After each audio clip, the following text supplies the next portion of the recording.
Сәлеметсіздер ме, құрметті ұстаздар? Сіздер үшін бағалы ақпарат.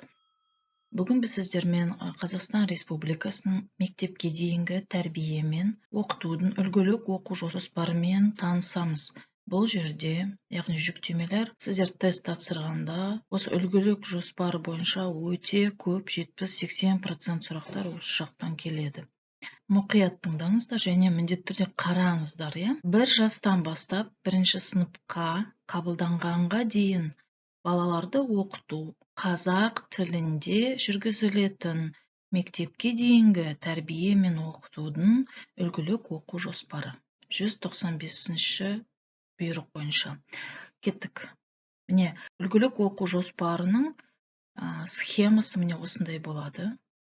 Бұл схема бүкіл тәрбиеші специалистерде болу керек, және әр мектепалды даярлық тобында қызмет ететін барша қызметкерлер осы үлгілік жоспарды білу қажет. Ал көрейік.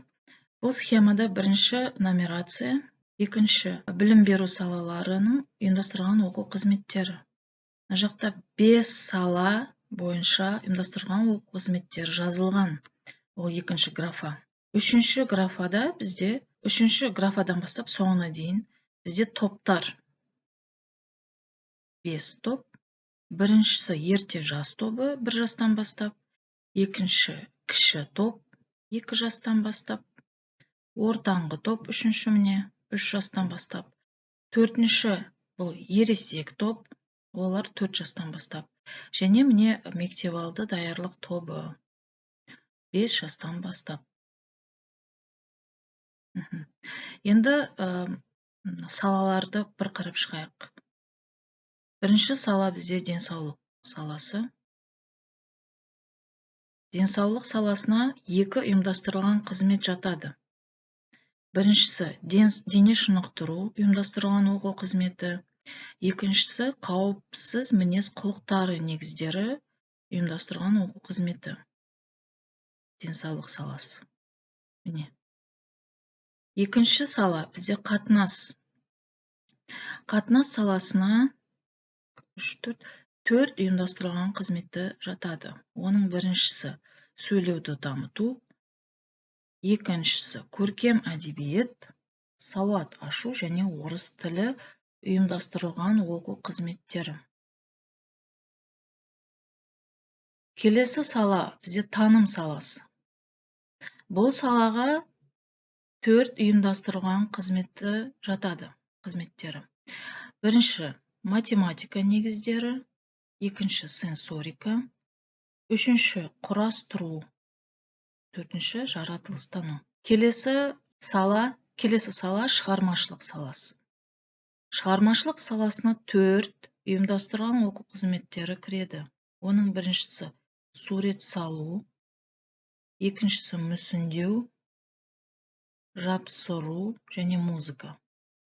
Бұларды біз ұйымдастырылған оқу қызметтері деп атаймыз. Мектепалды мекемелерде сабақ, пән деп айтпаймыз, біз ұйымдастырылған оқу қызметі деп айтамыз. Пән, сабақ деп ол мектепте айтады. Келесі сала әлеумет саласы. Келесі және 5-ші сала әлеумет.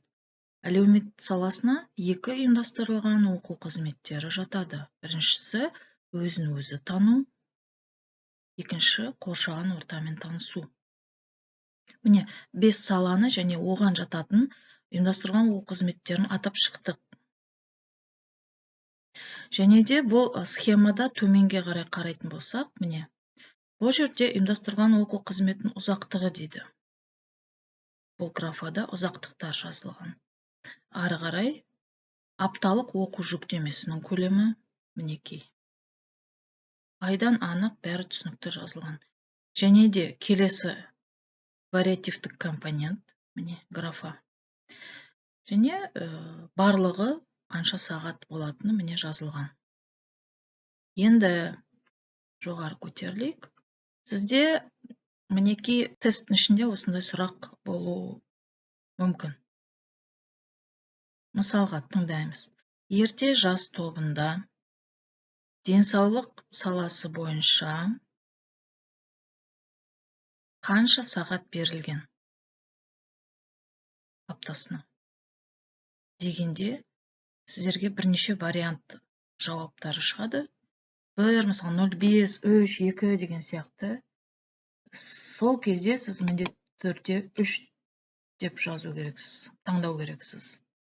Өйткені ерте жас тобында денсаулық саласы бойынша аптасына 3 сағат берілген. Енді талдап көрейік. Ерте жас тобында денсаулық саласына аптасына 3 сағат берілген. Ол 3 сағат қайдан шықты қараймыз. Міне, дене шынықтыру ұйымдастырылған оқу қызметі аптасына 3 рет, міне қараңыздар. 3 сағат, міне. Екінші бұл салаға жататын оқу қызметі қауіпсіз мінез құлық негіздері дейді. Бұл жерде прочерк тұр, яғни ерте жас тобында қауіпсіз мінез құлық негіздері ұйымдастырылған оқу қызметі болмайды.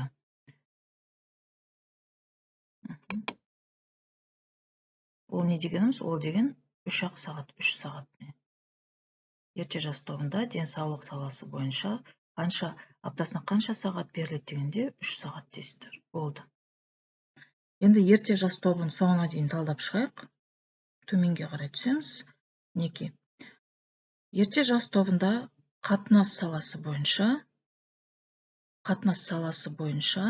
қанша сағат, аптасына қанша сағат береді? 1 сағат дейді. Ол 1 сағат қайдан шықты? Талдаймыз. Қатынас саласы бойынша міне осы пәндер кіреді, жаңа атап шықтық. Соның ішінде бұларға, ерте жас тобындағы балаларға сөйлеуді дамыту болады және көркем әдебиет болады. 0,5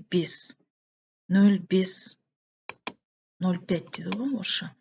0,5 сағаттан беріледі, жарты сағаттан аптасына. Ал сауат ашу негіздерімен орыс тілі бұларда болмайды, ерте жас тобында болмайды. Міне, 0,5 қосқанда, міне, 1 сағат. Енді сұрақ қойып көрейікші. Қатынас саласы бойынша ерте жас топтарына аптасына қанша сағат беріледі дейміз. Біз, яғни, әрине 1 деген санды таңдаймыз. Енді сұрақты басқаша қоямыз. Сөйлеуді дамыту ұйымдастырылған оқу қызметі ерте жас тобында қанша уақыт өтеді, қанша сағат беріледі дегенде, ол жақта бірнеше вариант жауаптар тұрады. 0,5, 1, 3, 2 деген сияқты. Сіздер 0,5 таңдайсыздар. Не? Көбісі осы жүктемелерден өте алмай қалып жатыр. Сондықтан осыны жариялауға бел будым. Келесі. Ерте жас тобындағы таным саласы бойынша аптасына бұларға 1 сағат берілген. Қай ұйымдастырылған оқу қызметтері деп көрейік. Ал көрейік. Ерте жас тобында, мысалы, математика негіздері болмайды. Бұл ұйымдастырылған оқу қызметі бұларда өтпейді, міне. Көрдіңіз, е? Сенсорика. Ұйымдастырылған оқу қызметі 0,5 аптасына. Құрастыру бұларда болмайды. Ерте жас тобында жаратылыстану ұйымдастырылған оқу қызметі 0,5 аптасына. Яғни, екеуін біз қосамыз. Екеуін қосқанда 1 сағатты аламыз. Міне, көрдіңіз ба? Дәл солай біз сұрақ қойыламыз. Мысалы, ерте жас тобында таным саласы бойынша аптасына қанша сағат беріледі дегенде 1 дейсіздер. Және тағы солай, мысалы, ерте жас тобында математика негіздері ұйымдастырылған оқу қызметі бойынша қанша сағат беріледі аптасына. Міне, бұл жерден көбісі қателеседі. Өйткені бұларда математика негіздері жоқ. Кеттік ары қарай. Шығармашылық саласы бойынша аптасына 2 сағат берілген. 2 сағат. Қараймыз, ерте жас тобында сурет салу ұйымдастырылған оқу қызметі 0,5 сағат уақыт берген. 0,5 ол жарты сағат, 30 минут. Және де 0,5 мүсіндеу ұйымдастырылған оқу қызметі дәл солай 0,5 сағаттан уақыт берілген. Міне. Жапсыруу окуу кызмети буларда жок. Эрте жаш тобундагы балаларда. Көрдүңүз ба? Және музыка уюмдастырылган окуу кызмети буларда аптасына 1 саат өтеді эрте жаш тобунда. Сонымен қосқанда аптасына 2 сағат болып шықты. Барлық оқу қызметтерін қосқанда міне. Дәл солай сұрақ қоя аламыз. Ерте жас тобында шығармашылық саласы бойынша қанша уақыт беріледі балаларға? Дегенде 2 дейміз. Және мысалға жапсыру ұйымдастырған оқу қызметі ерте жас тобында қанша уақыт өтеді? Құрметті ұстаздар, бұл жерде өтпейді, осы өтпейді, әлде болмайды, әлде 0 сағат деген сіздерге жауап варианттарын беріледі, сонда таңдайсыздар. Кеттік ары қарай. Енді ерте жас тобындағы балаларға 1 жастан бастап әлеумет саласы бойынша қанша аптасына уақыт беріледі? Сағат. Көріп тұрғандай, бұларда әлеумет саласы бойынша 0 жоқ. Яғни бұл ұйымдастырылған оқу қызметтер оларды өтпейді, жастарына байланысты. Өзін өзі тану, қоршаған ортамен танысу бұларда өтпейді, 0. Дәл солай сіздер өздеріне сұрақ қоя аласыздар.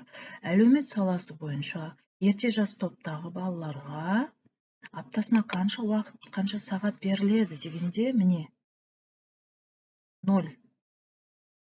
Кеттік ары қарай.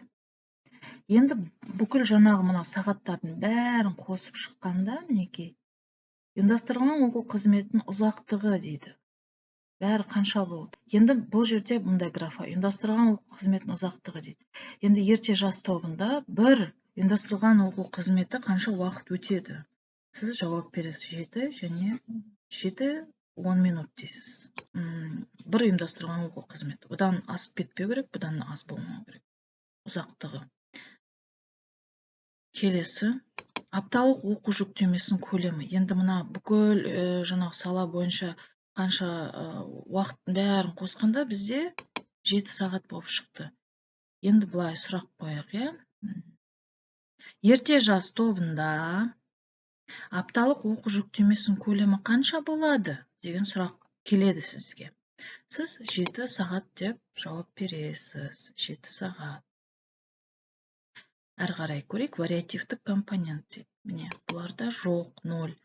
Дәл сондай сұрақ келеді сіздерге. Ерте жас тобында вариативтік компонент аптасына қанша сағат, қанша уақыт дегенде бірнеше вариант жауаптар келеді. Сол кезде қателеспей, жоқ деген таңдайсыз. Яғни енді барлығы бізде ерте жас тобындағы балаларға бізде міне 7 сағат болып шықты, Мінеки.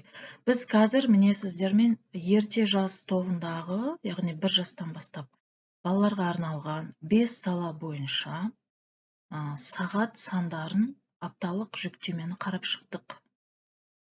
Мінеки. Бұл бізде бөлек видео болсын, өйткені сізді шатастырып алмау үшін мына кіші топ, ортаңғы, ересек және мектепалды даярлық тобын бөлек талдаймыз, Өйткені бірінші мына информацияны, бұл ақпаратты әбден бойларына сіңдіріп алыңыздар. Басқа мына графаларға әзірше қарамай қойыңыздар.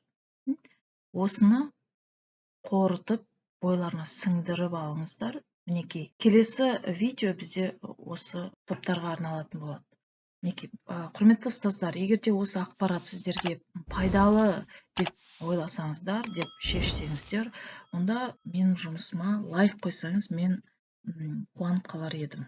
Және де осы видеоның астында подписаться деген сөзді басып, жанындағы қоңырауды басуыңызды сұраймын. Неге десеңіздер, осы келесі видеолар шыққанда сіздерге автоматты түрде хабарлама келеді, ұялы байланыс телефондарыңызға. Сонда сіз келесі видеоны жіберіп алмайсыз. Барлықтарыңызға рахмет. Мен сіздерге аттестациядан сәтті өтуіңізге тілектеспін. Және де осы оқу жүктемелерді егер жақсы біліп, түсініп оқып алсаңыздар, сізге тесттен өтуге анағұрлым оңай болады. Сіздермен бірге болған Білім ТV арнасы келесі видеода кездескенше сау болыңыздар.